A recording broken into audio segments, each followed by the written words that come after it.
In the heart of Arcanmoor Academy, where shadows whisper and ancient magic stirs beneath stone corridors, a young student named Elior Graye is about to uncover secrets that could change his world forever.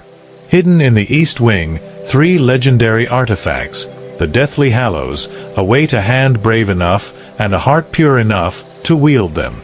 But magic is never simple, and curiosity often comes at a price.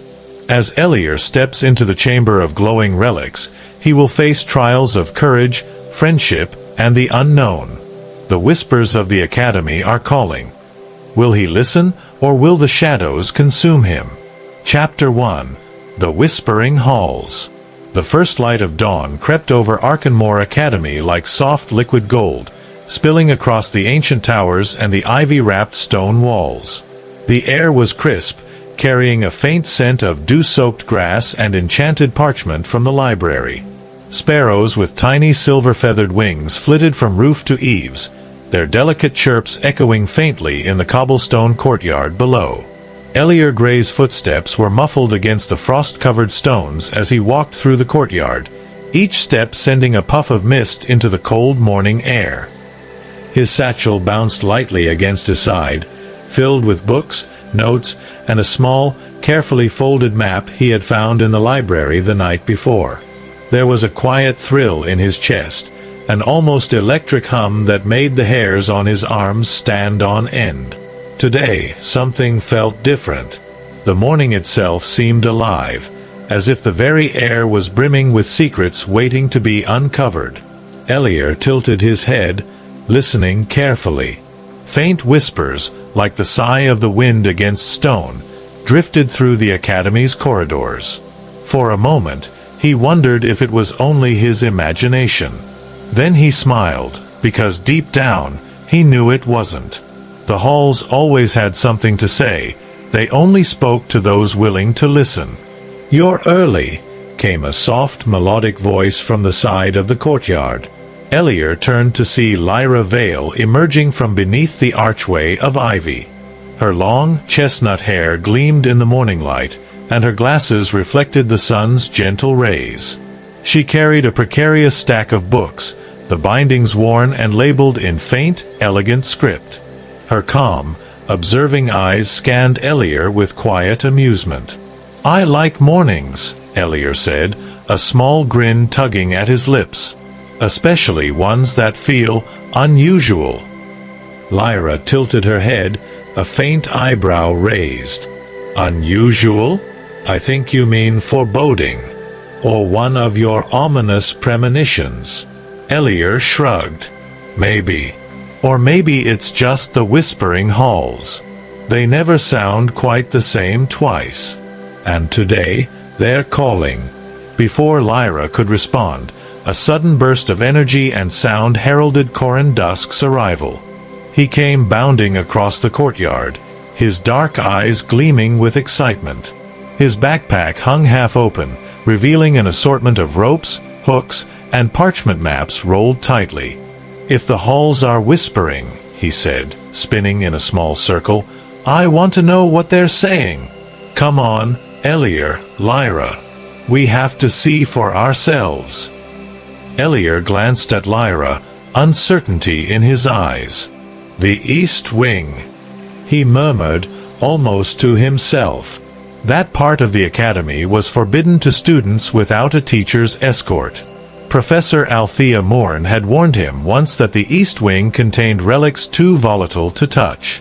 But the faint pull he felt toward that direction was impossible to ignore. Lyra sighed, a mixture of exasperation and affection in her voice. "You two always rush into chaos. Curiosity can be dangerous, Elior. And Coren." She shook her head at his grinning face. "You think danger is a game." Coren's grin widened. "It is a game," he said. "A thrilling one. And I say we play." Elior hesitated, then took a deep breath. There was something magnetic about the East Wing, a tug in his chest that made it impossible to ignore. And so, without a word, he led his friends down the winding paths of the Academy, past the central fountain where the water shimmered like liquid moonlight, and into the long, arched corridors leading east. The walls of the east wing were darker, older, their stones carved with glyphs that pulsed faintly in the dim light. Elior traced the carvings with his fingers as they walked, feeling the subtle vibrations of magic beneath the stone. The whispers grew louder, forming shapes in the corners of his mind. Shapes of shadowy figures, flickering candles, and objects just out of reach. "You feel that too?" he whispered, glancing at Lyra. She nodded, eyes wide. "It's subtle, but yes. The air is different here.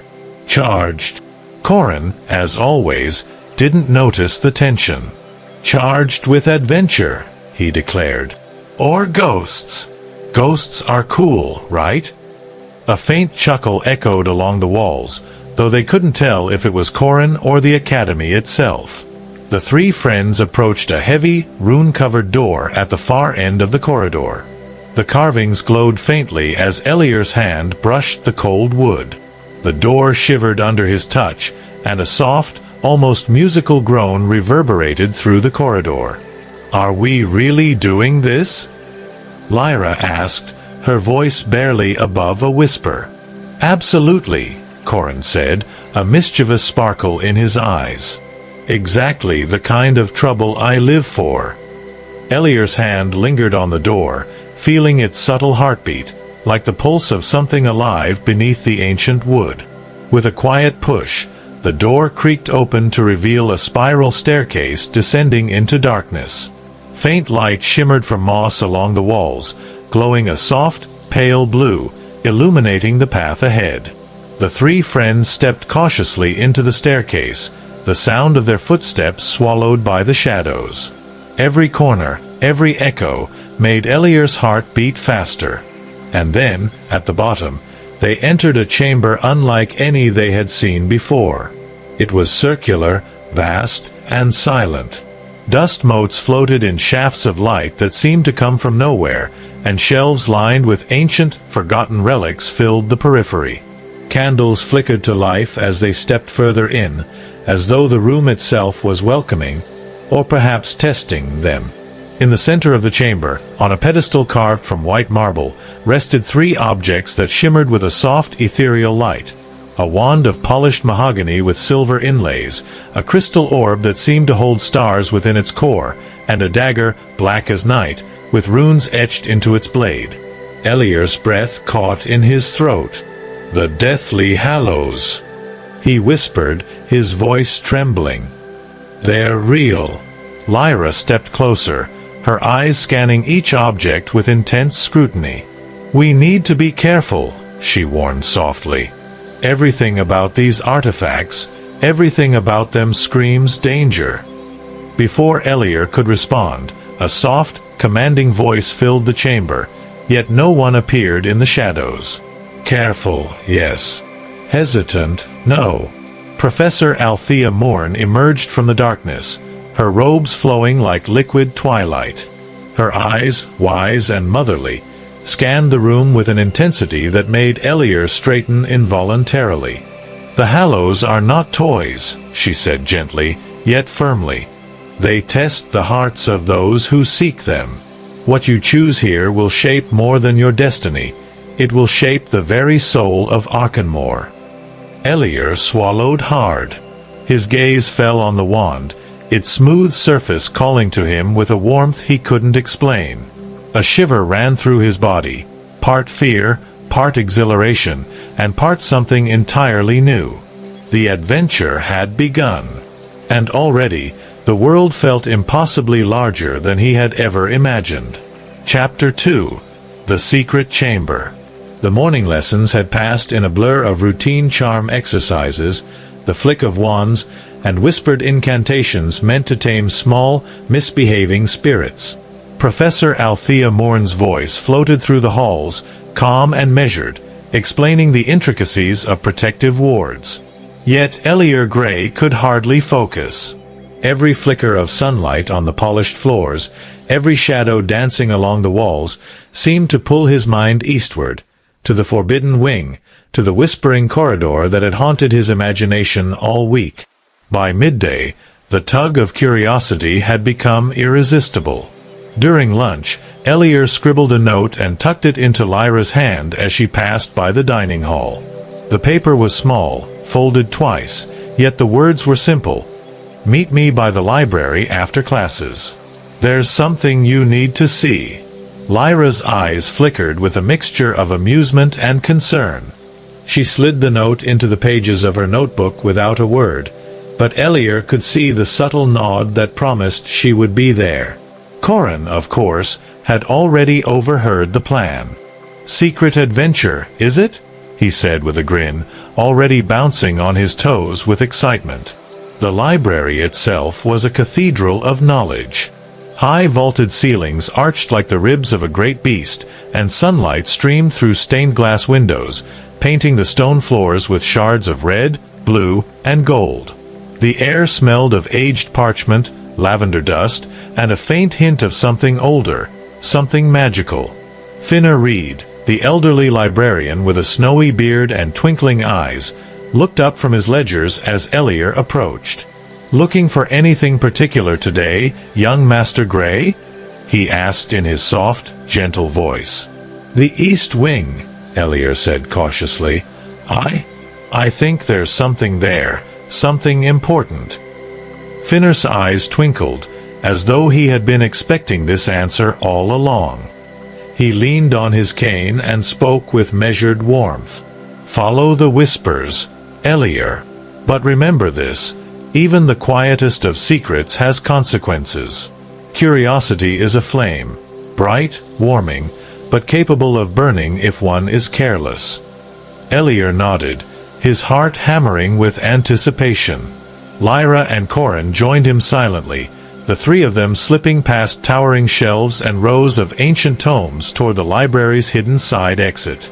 The corridor beyond the library was darker, the walls lined with carved glyphs that pulsed faintly as if responding to their presence.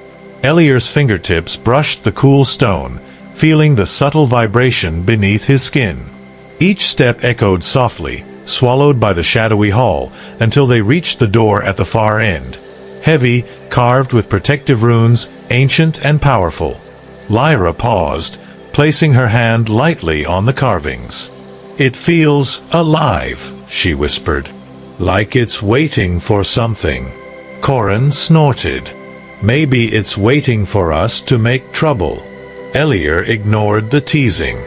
His hand pressed firmly against the door. It trembled beneath his touch, a quiet vibration running up his arm. Then, with a low, almost musical groan, the door began to swing open, revealing a spiral staircase descending into darkness. A cold draft carried the scent of dust and stone upward as they stepped inside. The walls of the stairwell glowed faintly with phosphorescent moss, illuminating their path with a soft, pale light. Every echo of their footsteps seemed amplified, creating a rhythm that made the air pulse with anticipation. Elior's heartbeat matched the sound of their descent. At the bottom, the staircase opened into a circular chamber, vast and silent. Dust floated in thin streams of light that seemed to come from nowhere, and the scent of ancient wood and forgotten magic filled the air. Shelves lined the walls, stacked with relics wrapped in velvet and sealed with silver ribbons. But in the center of the chamber, on a pedestal carved from flawless white marble, rested three objects that seemed to hum with their own energy. A wand with intricate silver inlays, a crystal orb that contained flickering, star-like lights, and a black dagger inscribed with runes that seemed to shift under the eye. Elior stepped closer, his breath catching in his throat. "The Deathly Hallows," he whispered. "They're real." Lyra approached cautiously, her hands folded in front of her. "We have to be careful," she said, her voice steady but quiet. "Everything about them screams danger. We don't know what will happen if we touch them." A soft, disembodied voice echoed through the chamber, gentle yet firm. "Careful, yes. Hesitant, no." From the shadows, Professor Althea Moorn emerged, her robes flowing as she stepped forward. Her eyes, motherly and wise, seemed to see every corner of the room and every shadowed thought within Elior's mind. "The Hallows are not toys," she said softly, yet with authority. "They test the hearts of those who seek them. What you choose here will shape more than your destiny. It will shape the soul of Arcanmoor itself." Elior swallowed hard, feeling a mix of fear and excitement tighten in his chest. His gaze fell on the wand, its polished wood gleaming softly under the flickering candlelight. He could feel a warmth emanating from it, a quiet beckoning that made his hands itch to reach out. Lyra's voice broke through his thoughts. "We need a plan," she said. "Rushing in could be dangerous. We need to understand these Hallows before we touch them." Coren, however, was already inching closer, unable to hide the excitement dancing in his eyes. "Understanding is for later," he whispered with a grin. "Adventure doesn't wait for anyone." Professor Moorn's gaze swept over the group, a mixture of caution and encouragement in her eyes. "Courage alone is not enough," she said. "Wisdom, heart, and patience must guide you. The Hallows respond not to desire, but to the worthiness of intent." Elior took a deep, steadying breath. The wand's warmth pulsed against his fingertips even from a distance, and he felt an unshakable certainty forming inside him. This was his path. The adventure, the danger, the magic, all of it awaited. And though he didn't yet understand the trials to come, he knew the world had grown impossibly larger in a single step. He looked at Lyra and Coren, the two friends who had always been at his side, and nodded silently. Whatever came next, they would face it together. With that, Elior Graye stepped fully into the chamber, and the story of the Deathly Hallows had truly begun. Chapter 3: The Trial of Shadows. The days that followed the discovery of the Deathly Hallows passed in a strange mixture of normalcy and quiet tension. Lessons resumed, spells were practiced, and the usual hum of Arcanmoor Academy carried on as if nothing had changed. But for Elior Graye, the world felt different now.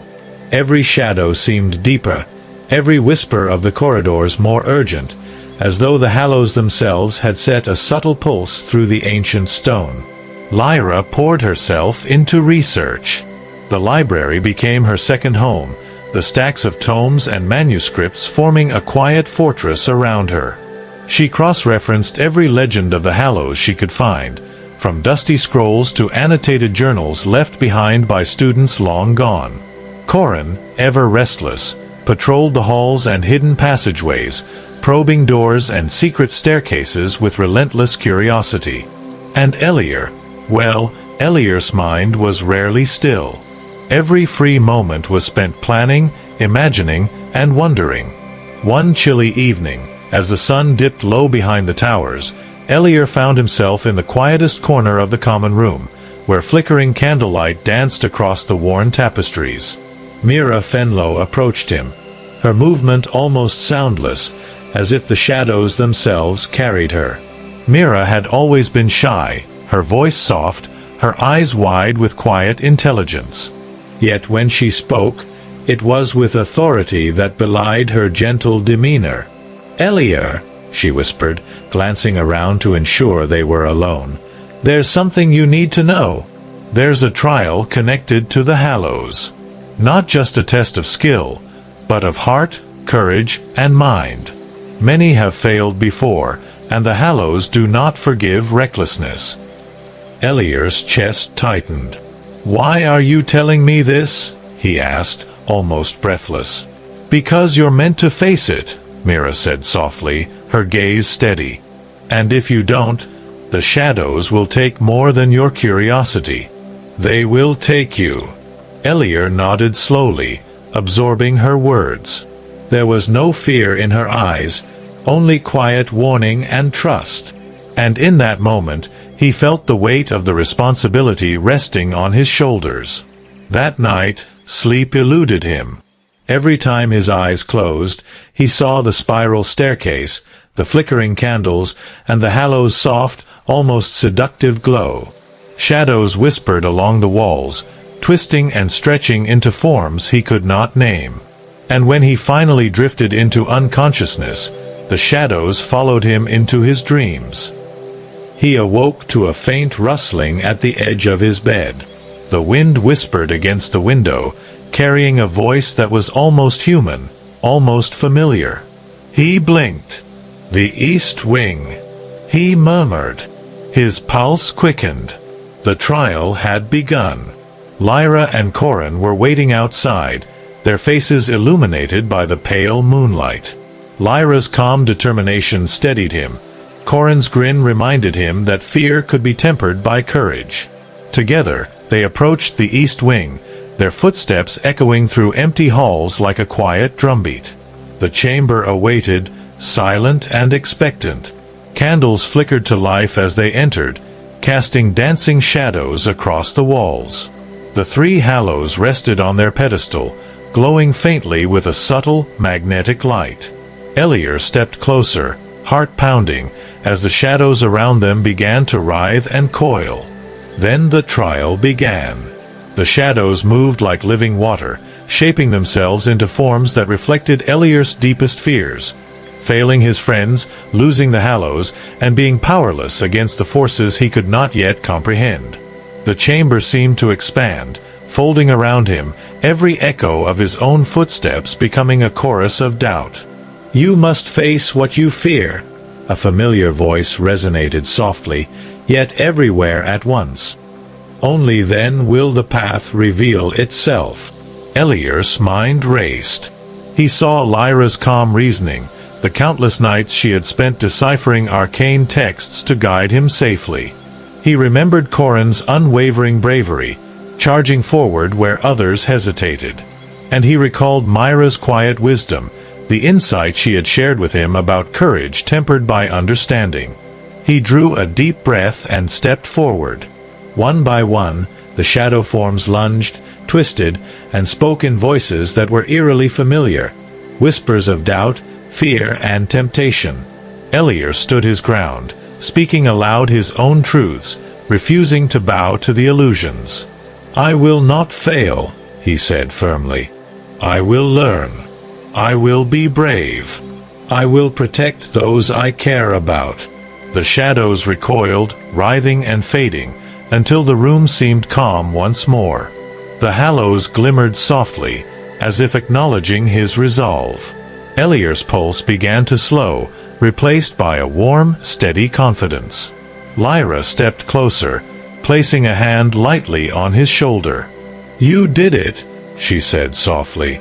Her eyes were bright with pride and relief. Coren let out a whoop of triumph, spinning in a small circle. "See? I told you adventure was worth it." Elior allowed himself a small smile, his heart still racing but steady. The trial had not been easy, and he knew there would be others to come. But for now, he had passed. The shadows had tested him, and he had emerged stronger, clearer, and more determined than ever. Professor Althea Moorn's voice filled the chamber, warm and proud. "You have faced the trial with courage, wisdom, and heart. Remember this feeling, Elior Graye. The Hallows will continue to test you, but you are no longer unprepared." As they left the chamber, the warmth of victory and the quiet hum of magic surrounded them. Elior felt something new, a sense of connection, not only to the Hallows but to the Academy itself, to his friends, and to the path that lay ahead. The trial of shadows was over, but the story of the Deathly Hallows had only just begun. And somewhere, beyond the walls of Arcanmoor, forces stirred, watching, waiting, and testing in ways they could not yet see. Elior Graye was ready. Chapter 4: Bonds of Magic. The days following the trial of shadows were quieter, but not calm. The echoes of the trial lingered in Elior's mind, a subtle hum beneath his thoughts, reminding him that the Hallows were no ordinary relics. But even as the weight of responsibility settled on his shoulders, he discovered a warmth he hadn't expected, the closeness of friends who had faced danger by his side. Lyra Vale became an anchor in the chaos. She spent hours in the library, her fingers tracing the ancient glyphs in her books, muttering softly to herself as she decoded patterns and translated forgotten incantations. "The Hallows," she explained one evening as they sat cross-legged on the library floor, "respond to more than courage. They respond to clarity, to intent, and to heart. You cannot command them, only align yourself with them." Coren, true to form, approached their new adventures with unrestrained excitement. He tested spells, poked at enchanted artifacts, and invented fantastical devices meant to measure magical energy. One day, he had a contraption made of copper wire, glass spheres, and dangling charms that rattled and hummed whenever someone cast a spell nearby. "See? Magic has a rhythm," he explained, balancing on one foot as the machine whirred. "You just need to listen." Elior found himself thriving in the middle of this balance. Lyra's careful intelligence and Coren's bold recklessness created a perfect harmony. Together, they explored corners of Arcanmoor that had previously gone unnoticed, from forgotten courtyards filled with ghostly silver fountains to hidden alcoves where the sunlight shimmered even in the darkest hours. Mira Fenlo, who had once been quiet and shy, now revealed a depth of knowledge that stunned Elior. She taught him to interpret the faint whispers of magic in the air, to recognize subtle signs of enchantment, and to notice the patterns that others overlooked. "Magic has a language," she said softly, handing him a delicate crystal vial. "You just need to learn to listen." One crisp afternoon, the group ventured to Master Quinlan's potion laboratory. The room smelled of herbs and smoke, sweet and pungent in equal measure, and shelves of glass bottles glowed faintly under the candlelight. Master Quinlan himself appeared, robes bright and patterned, his white hair sticking out in all directions. "Ah, the daring trio returns," he exclaimed, eyes twinkling. "I hear whispers of trials and hallows. Sounds like you could use a little creativity." Under his guidance, they concocted potions that shimmered with spectral colors, each fizzing and releasing delicate sparkles that drifted like fireflies. Elior lifted a small vial, feeling the warmth of magic ripple through his fingers. "It's alive," he murmured, eyes wide. "Not alive exactly," Quinlan said with a grin, "but responsive. Magic responds to intent, to joy, to wonder. Treat it well, and it rewards you. Treat it carelessly, and, well, let's just say your eyebrows might suffer." The group laughed, and even the faint shadows of fear that had lingered after the trial of shadows seemed to soften. In these moments, Elior realized that magic wasn't just about the hallows, or power, or trials. It was about connection. Connection to knowledge, to friends, and to the unseen rhythm of Arcanmoor itself. And yet, in every moment of joy, a thread of unease tugged at him. The Hallows had been awakened, and with them, forces beyond the Academy's walls had taken notice. Elior felt it in the subtle changes of the wind, in the faintly altered tone of the corridors, and in the quiet hum that now seemed to follow him wherever he went. One evening, perched on the highest balcony of the East Tower, Elior gazed at the horizon.